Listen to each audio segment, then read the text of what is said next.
চৰকাৰে যদি আমাৰ চৰম সিদ্ধান্ত বিচাৰিছে তেতিয়াহ'লে সেয়া চৰকাৰৰ বিবেচনা লেখত আমি এটা কৰিব লাগিব তে চৰকাৰে যদি আমাৰ এই আটাটো বিচাৰে তেতিয়াহ'লে এইটো চৰকাৰৰ বিবেচনা ৰাজ্যত চলি থকা দ্বিতীয় পৰ্যায়ৰ গুণোৎসৱৰ মাজতেই দুই শিক্ষকে দিছে চৰম সিদ্ধান্তৰ হুংকাৰ বিগত 12 বছৰে দৰমহাৰ পৰা বঞ্চিত হৈ আহিছে এই দুয়ো শিক্ষক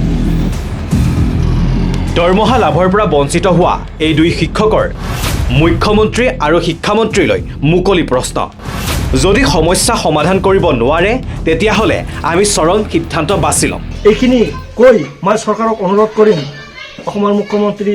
ডক্টৰ মাননীয় হিমন্ত বিশ্ব শৰ্মা আৰু আমাৰ শিক্ষামন্ত্ৰী ডক্টৰ ৰণোজ পেগু ছাৰ লেখত আমি এটা কৰিব লাগিব তে চৰকাৰে যদি আমাৰ এই আটাটো বিচাৰে তেতিয়াহ'লে এইটো চৰকাৰৰ বিবেচনা চিৰাঙৰ বিজনীৰ 1 নং দংখিয়াপাৰাৰ বেলতলী নৱজ্যোতি প্ৰাথমিক বিদ্যালয়ৰ দুই শিক্ষকে চৰম সিদ্ধান্তৰ হুংকাৰ দিছে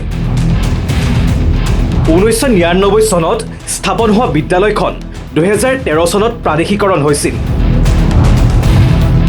অৱশ্যে আজি কোপতি দৰমহা লাভ নকৰিলে এই দুয়ো শিক্ষকে নমস্কাৰ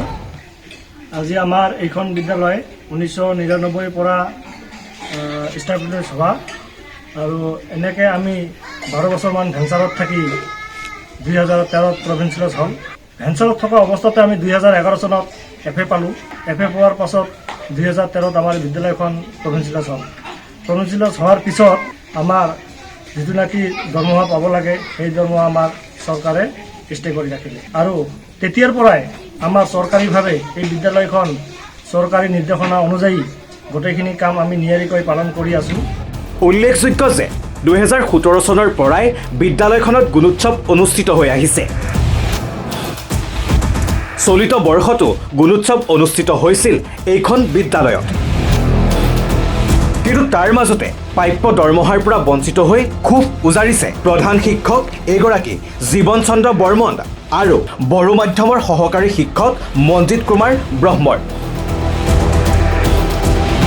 শীঘ্ৰে দৰমহা আদায় দিবলৈ চৰকাৰক আহ্বান জনাইছে দুই শিক্ষকে বিজনীৰ পৰা ৰাজীৱ বৰ্মনৰ ৰিপৰ্ট নেশ্যন এনি